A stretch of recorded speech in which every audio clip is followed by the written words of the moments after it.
एक मुस्लिम नेता जिनकी वीडियो हम आपको दिखाने के लिए जा रहे हैं। शायद आप लोग असदुद्दीन ओवैसी को समझेंगे, माशाल्लाह वो भी बहुत अच्छा काम कर रहे हैं, लेकिन जिस मुस्लिम नेता की वीडियो हम आपको दिखाने जा रहे हैं, आपको ये देखना बहुत ज़रूरी है। ऐसी ऐसी बातें कही यार, मुसलमान पूरा सिस्टम हिला कर रख दिया, मुसलमानों का भी और तमाम सब लोगों का भी जो नफ़रत बोलने के काम करते हैं हिंदुस्तान के अंदर। वीडियो देखेंगे इंशाल्लाह, मुकम्मल बने रहना। जब वीडियो को प्ले किया है तो जानकारी पूरी लेकर के जाना। देखिए, हम आपको 5-7 मिनट शुरू में अपडेट देते हैं, फिर कलाम भी सुनाते हैं, अल्लाह के नबी सल्लल्लाहु ताला अलैहि वसल्लम का फरमान भी बताते हैं। अगर आपने इस मुस्लिम नेता को नहीं सुना ना तो कुछ भी नहीं सुना मेरे अजीज़। 4 मिनट 30 सेकंड का ये वीडियो है, आप इस वीडियो को पूरा देखना मेरे साथ मिल करके। अल्हम्दुलिल्लाह आपको बहुत कुछ सीखने के लिए मिलेगा, जो हिंदुस्तान में अगर आप रह रहे हो तो। ठीक है, सुनिए ज़रा, और सुनने के बाद में अपने तक मत रखना, एक दो जगह तो शेयर कर ही देना, ताकि एक एक शेयर से भी आपके ये वीडियो हिंदुस्तान के कोने कोने में जाना चाहिए, जो नफरत बोने का काम कर रहे हैं हिंदुस्तान के अंदर। आज 30 अगस्त है और चांद की 6 तारीख है, 6 रबीउल अव्वल शरीफ। ठीक है, आज का कलाम बहुत प्यारा है, नबी की आमद के हवाले से आपका ईमान ताज़ा हो जाएगा। हकीकत में बहुत ज़बरदस्त कलाम है। चलिए सुनिए इस मुस्लिम नेता को क्या समझाने की कोशिश कर रहे हैं। मुसलमानों ने इस देश के लिए कितनी कुर्बानियाँ दी हैं, लेकिन कुछ लोग आज मुसलमानों को अपना नहीं समझते हैं, गैर समझते हैं। मुसलमानों ने इस देश को अपनाया मेरे अज़ीज़। पिछले कुछ दिनों से काफ़ी वीडियो वायरल हो रहा है इनका, और बात इतनी दमदार कही है भाई कि जो भी सुन रहा है आगे बस चलिए ज़रा देख लीजिए। जिस मुल्क में मैं रह रहा हूँ वहाँ जीने की तमन्ना अब नहीं है। जो इस मुल्क में लोग इंसान को मारकर जश्न मनाते हो, जिस मुल्क में लोगों को कत्ल करके इलेक्शन जीतते हो, वो मुल्क मेरा मुल्क नहीं है।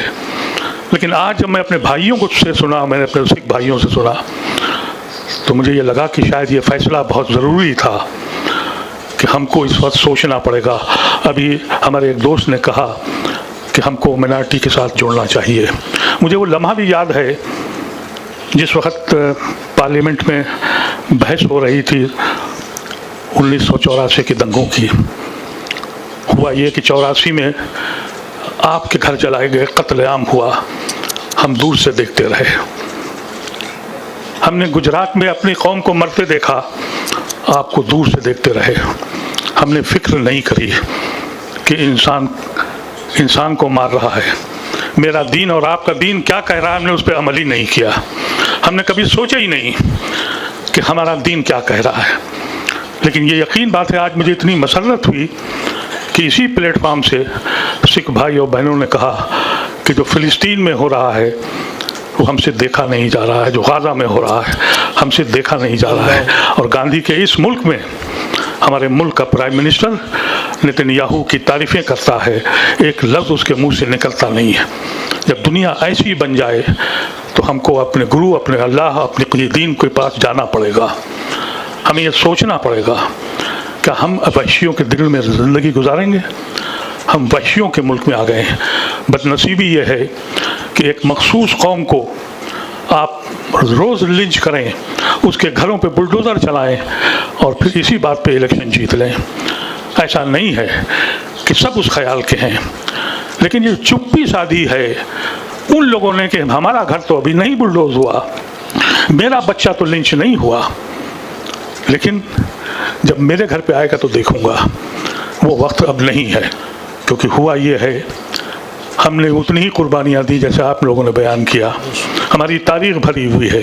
इस ज़मीन का कोई गोशा ऐसा नहीं है जहाँ हमारे खून के छींटे न पड़े हों। लेकिन कौन आज़ाद हुआ? किसके माथे से स्याही की रिदा छूटी? मेरे सीने में दर्द है अभी महकूमी का, मादरे हिंद पे उदासी है वही, खंजर आज़ाद है सीनों में उतरने के लिए, मौत आज़ाद है लाशों पे गुजरने के लिए। ये आज का समा है। किसने कहा कि हम आज़ाद हो गए? एक हाकिम चला गया, दूसरा हाकिम आ गया। हमारी बस्तियों में जो हमारे साथ रहते थे, हम जिनके भाई थे, उन्हीं बस्तियों में हम गुनहगार की तरह जिंदा हैं। हमें सुबह और शाम साबित करना पड़ता है कि हम इस मुल्क के देशद्रोही नहीं, देशभक्त हैं। ऐसी कौम को क्या कौम कहें? अब सलूशन क्या है? सलूशन ये है कि जैसा कहा गया कि आप खालिस्तानी हैं, हम पाकिस्तानी हैं। अरे अगर हमारी कौम ने जिना को ठुकराया न होता तो क्या पाकिस्तान लाहौर तक बनता, लखनऊ तक बनता? हमारी कौम ने जिना को ठुकरा दिया था और ये कहा था कि नहीं हम सांझी विरासत में रहेंगे जी। और आपकी कौम ने अगर कहा होता तो क्या उनको खालिस्तान उस वक्त न मिल गया होता? ये जो आरएसएस के लोग कहते हैं कि हिंदू राष्ट्र बनाओ, कौन एक भाई हिंदू राष्ट्र में रहता खालिस्तान बन चुका होता, और अगर ये मुस्लिम हिंदू राष्ट्र डिक्लेयर किया होता जो आज कह रहे हैं, तो फिर कौन सा मुसलमान है जो जिना के साथ नहीं जाता? ये क्रिश्चियन जो आज बैठे हुए हैं, ये क्या यहाँ रहते? ये नॉर्थ ईस्ट या तो म्यांमार के साथ होता या चाइना के साथ होता। इंसान फरामोश हैं ये लोग, ये झूठे लोग हैं जो आज हिंदू राष्ट्र की बात करते हैं। हिंदू राष्ट्र अगर बनना होता तो हम जिना के साथ जाते, लेकिन हमको तो ऐसा मुजरिम बना दिया कि हमने जिना को ठुकराया तो कहा तुम मुजरिम हो, हमने नेहरू को अपनाया तो हम मुजरिम हैं, हम गुनहगार हैं कि हमने अपनी कौम को बांट दिया, हमने अपने ख़ानदान को बांट दिया, और ये कहा कि हम साझी विरासत में रहेंगे। और आज 75 साल के बाद, इस उम्र में पहुंचने के बाद, जब ये आंखें अपने रब को मिलने के बेचैन हैं, उस वक्त ये एहसास होता है कि हमने क्या फैसला किया था। इसकी कमज़ोरी सिर्फ इसलिए है कि हमने अपने गुरु एक दूसरे के साथ जुड़े नहीं। क्या कहा आखिर में? कमज़ोरी इतनी है कि हम एक दूसरे के साथ जुड़े नहीं। समझदार के लिए इशारा काफ़ी है। वाकई पूरे सिस्टम को हिला दिया मेरे अजीज़। इतना वायरल इनका बयान ये हो रहा है, आप इस वीडियो को आगे शेयर करना। देखिए हिंदुस्तान के अंदर कैसी कंडीशन है मुसलमानों की, आप सब जानते हैं। सरकार से हमेशा ये अपील की जाती है कोई गुनहगार है तो उसी को सज़ा दी जाए, एक के साथ 10 को ना पीछा जाए। कहीं कहीं ऐसा होता है मेरे अजीज़, टारगेट किया जाता है। जब मॉब लिंचिंग किसी की होती है, मॉब लिंचिंग पर ऐसा कानून बनना चाहिए जो दूसरी बार कहीं कोई मॉब लिंचिंग किसी की हो ही ना, चाहे वो मुस्लिम के साथ हो या किसी अन्य कास्ट के साथ हो। बहुत सारे और कास्ट के लोगों के साथ भी मॉब लिंचिंग हुई है मेरे अजीज़, आप सब जानते हैं हिंदुस्तान के अंदर। तो ऐसे कानून बने, बलात्कार पर ऐसे कानून बनने चाहिए कि दूसरी बार हिम्मत ही नहीं करे किसी की कि बलात्कार करे, ऐसी सज़ा मिलनी चाहिए। जो मतलब जिन चीज़ों की ज़रूरत है हिंदुस्तान को, वो चीज़ें कहीं ना कहीं नज़र नहीं आ रही, हो नहीं रही, और गड़े मुर्दे उखाड़ने के लिए बहुत कुछ हो रहा है खामोखा। बस क्या है कि किसी सूरत से, मैं क्या ही बोलूँ, आप सब समझदार हैं, किसी सूरत से मामला बिगड़े और उसके बाद में फिर किसी एक को फ़ायदा मिल जाए उसका। और फ़ायदा किसको मिलता है, सब समझदार है। जब कभी इलेक्शन आता है तो आप समझ जाइए क्या कुछ होता है देश के अंदर। अल्लाह हिफाजत फरमाए हमारे मुल्क हिंदुस्तान में, मौला अमन सुकून अता फरमाए, आमीन या रब्बल आलमीन। या अल्लाह फ़लस्तीन के मज़लूम मुसलमानों की गैब से मदद फरमाए, अल्लाह मदद फरमाए। मेरे अजीज़ अपने बच्चों से दुआ करवाएं, आप खुद दुआ करें उनके लिए, हमेशा अपनी नमाज में उनको याद रखें मेरे अजीज़। तो नमाज की पाबंदी करें, कभी किसी का दिल ना दुखाएं, अपना हुस्न व अखलाक हमेशा अच्छा बना कर रखें, अपने अंदर आजिज़ी पैदा करें। अल्लाह के नबी सल्लल्लाहु ताला अलैहि वसल्लम इरशाद फरमाते हैं कि मोमिन वो नहीं है, कौन नहीं है? मोमिन वो नहीं है जो खुद पेट भर कर खा ले। सुनो, जो इस्लाम को आज बुरा जानते हैं, सुनो, हमारे नबी करीम सल्लल्लाहु ताला अलैहि वसल्लम का इरशाद है कि मोमिन वो नहीं है जो खुद पेट भर के खा ले और जबकि उसका पड़ोसी भूखा हो। उसका पड़ोसी, अब पड़ोसी में कोई मुसलमान नहीं आया, उसके पड़ोस में कोई भी रह रहा हो, उसका पड़ोसी चाहे किसी भी कास्ट से हो, वो उसका पड़ोसी अगर भूखा है, खुद पेट भर के खा लिया और पड़ोसी भूखा सो रहा है, तो वो मोमिन नहीं है। हमें देखना पड़ेगा, तलाश करना पड़ेगा कि हमारे पड़ोस में कहीं ऐसा तो नहीं है कि यार इसके बच्चे भूखे तो नहीं है। ये है इस्लाम की तालीमात, ये है हमारे नबी का फरमान सल्लल्लाहु ताला अलैहि वसल्लम।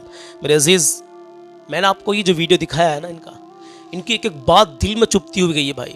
आप अपना मशवरा कमेंट बॉक्स में ज़रूर पेश कर देना। मैं आपके सामने आपकी समातों के हवाले एक कलाम कर रहा हूँ। मैं इस कलाम को पहली बार पढ़ूँगा और हमारे मस्जिद में नमाज़ पढ़ने के लिए आते हैं जिनका नाम है साबिर हुसैन साहब, माशाल्लाह, उन्होंने मुझे ये कलाम लिखवाया है। तो मैंने एक तर्ज़ है हमद बारी ताला की, एक मतलब हमद बारी ताला है, उस तर्ज़ पर मैंने ये कलाम पढ़ा है। अल्हम्दुलिल्लाह आपको बहुत पसंद आएगा, आपका ईमान ताज़ा हो जाएगा नबी की आमद के हवाले से, प्यारे आका सल्लल्लाहु ताला अलैहि वसल्लम की आमद के हवाले से। चलिए कलाम सुन लीजिए। कभी किसी का दिल मत दुखाना, माँ बाप की इज़्ज़त करें, माँ बाप राज़ी रखें। माँ बाप राज़ी हैं तो अल्लाह और उसका रसूल आपसे राज़ी हैं। कभी किसी का दिल मत दुखाना, अपना हुस्न व अखलाक हमेशा अच्छा बना कर रखना, अपने अंदर आजिज़ी पैदा करना। अच्छा, कुछ लोग दलील मांग रहे हैं, कुछ लोग कह रहे हैं कि नबी की आमद के हवाले से जो हम जश्न ईद मिलाद नबी यानी ईद मिलाद मनाते हैं हम नबी की आमद पर, तो ये कहाँ से साबित है, किसने मिलाद मनाया कुरान और हदीस की रोशनी में? तो बहुत जल्दी इंशाअल्लाह ताला इस पर वीडियो आने वाला है और मुकम्मल आपके जो भी सवालात हों आज कमेंट बॉक्स में मुझे बता देना। हम कोशिश करेंगे आपके सवालों के जवाब देने की उस वीडियो के ज़रिए से, ठीक है, इंशाअल्लाह ताला। चलिए अब कलाम सुन लीजिए और ईमान ताज़ा कर लीजिए। आइए मेरे अज़ीज़ कलाम शुरू करते हैं। तो दीवानों सुनिए और कहे मचल के या रसूल अल्लाह सल्लल्लाहु अलैहि वसल्लम। तकदीर हलीमा तकदीर हलीमा तकदीर हलीमा की जागी। तकदीर हलीमा की जागी।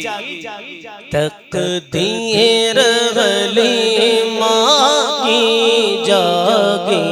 रहमत के बादल छाते हैं। तकदीर हलीमा तकदीर हलीमा की जागी। रहमत के बादल छाते हैं। रहमत के बादल छाते हैं। तकदीर हलीमा की जागी।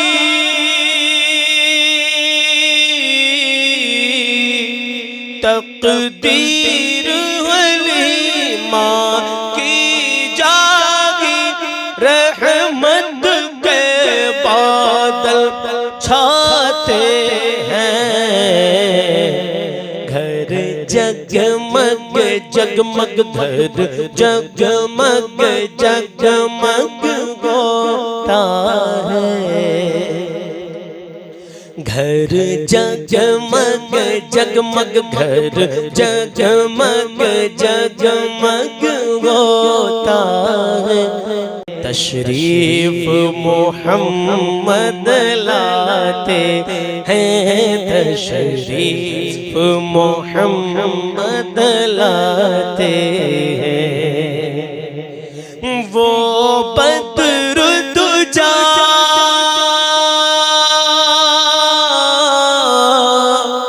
वो बद्र दुजा वो शम्स दुहा वो नूर मुजस्सम क्या कहना। वो नूर मुजस्सम क्या कहना। उस जिस्म की खुशबू उस जिस्म की खुशबू उस जिस्म की खुशबू क्या होगी।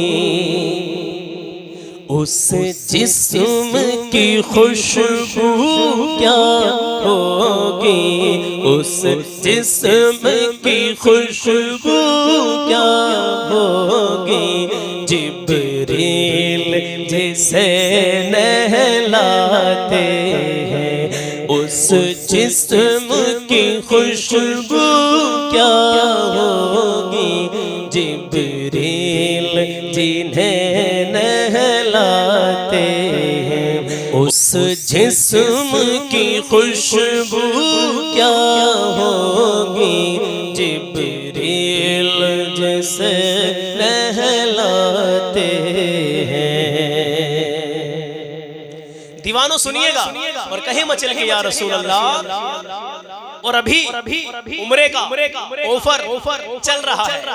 तो ज़ियावी तलबीना लेने के लिए उम्रे के ऑफर में अभी कॉल कर सकते हैं। जज़ाकल्लाह। कहे मचल के या रसूल अल्लाह। उस जिस्म की खुशबू क्या होगी। जिब्रील जिसे नहलाते हैं। जिस दिन से मोहम्मद आए हैं।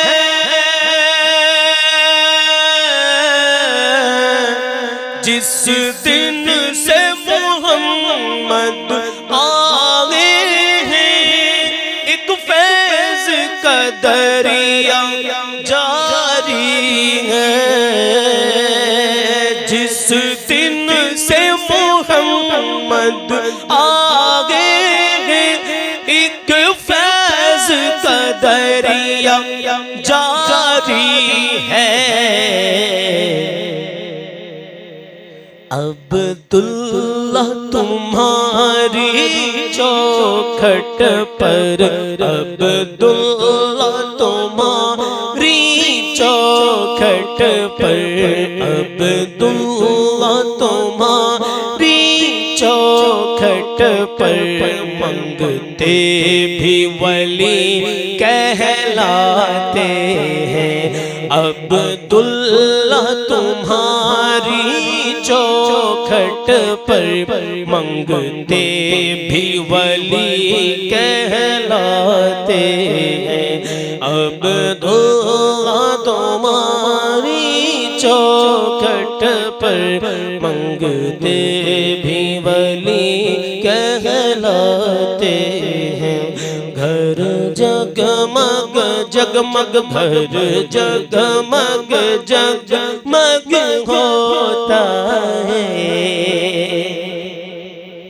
तशरीफ मोहम्मद लाते हैं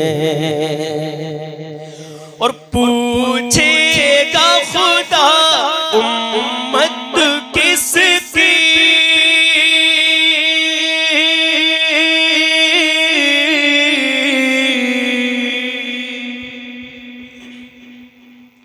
पूछेगा खुदा उम्मत किसकी, कह देना कमली वाले की।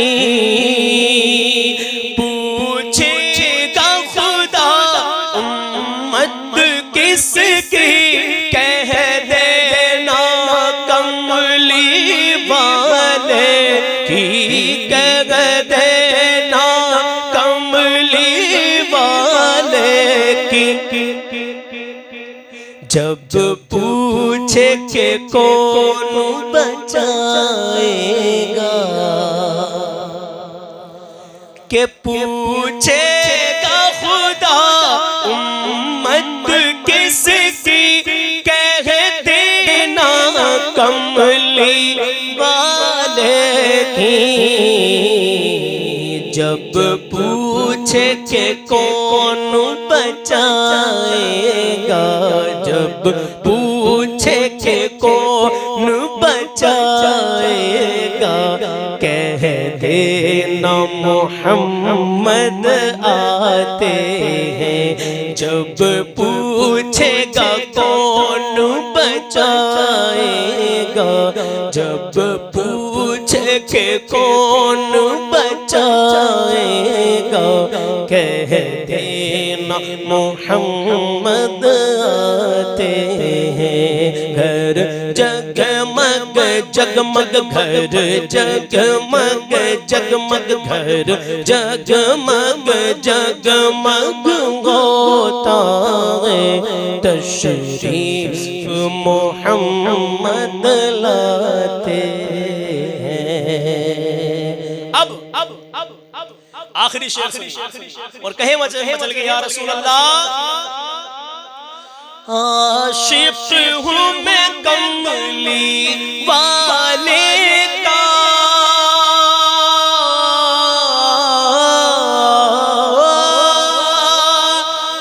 आशिक हूँ मैं कमली वाले का। आशिक हूँ मैं कमली वाले का। कुर्बान मदीने वाले पर। आशिक हूँ मैं कमली वाले का। कुर्बान मदीने वाले पर। उन जुल्फों के सदक़े, उन जुल्फों के सदक़े जाऊं मैं। उन जुल्फों के सदक़े जाऊं मैं। उन जुल्फों के सदक़े, उन जुल्फों के सदक़े जाऊं मैं। रोज़े पर जो लहराते हैं, उन जुल्फों के सदक़े जाऊं मैं। रोज़े पर जो लहराती हैं। तक़दीर वाली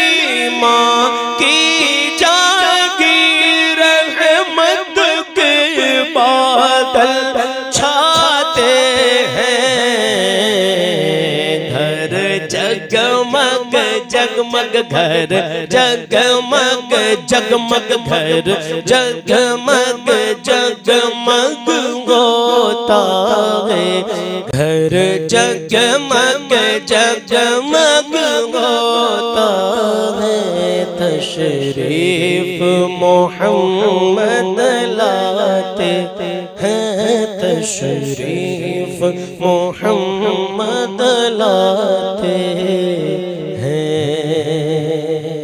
मेरे अजीज़, कैसा लगा आपको कलाम? उम्मीद करता हूँ आपको पसंद ही आया होगा, और दुआ करें कि अल्लाह रब्बुल इज़्ज़त हमारे पढ़ने को और आपके सुनने को अपनी बारगाह में कबूल व मंजूर फरमाए। आमीन या रब्बल आलमीन। अपनी नमाज में हमेशा फ़लस्तीन के मज़लूमों को दुआ में याद रखें, उनके लिए दुआ करते रहें। 7 सितंबर को हमारा जो प्रोग्राम होगा इंशाअल्लाह अज़्ज़ व जल, वो सुबह को 11 बजे होगा। सुबह 11 बजे से पूरा प्रोग्राम लाइव दिखाया जाएगा सलमान रज़ा ऑफिशियल यूट्यूब चैनल पे, सलमान रज़ा ऑफिशियल इंस्टाग्राम आईडी पे, जहाँ पर हमारे 11 लाख फॉलोवर्स हैं। अल्हम्दुलिल्लाह आपकी फैमिली है, आप सब हमारी फैमिली का हिस्सा है माशाल्लाह। और फेसबुक पर जो हमारी आईडी है सलमान रज़ा कादरी 2 इसके नाम से है, तो उस पर भी इंशाअल्लाह ताला कोशिश करेंगे लाइव दिखाने की।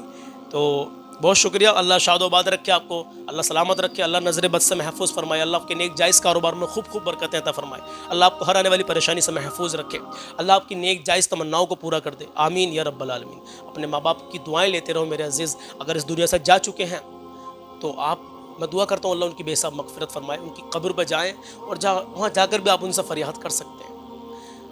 हाँ मेरे अजीज़, माँ बाप की शान बहुत निराली है भाई। बहुत बड़ी बात है कि अगर माँ बाप राज़ी हैं तो अल्लाह राज़ी है।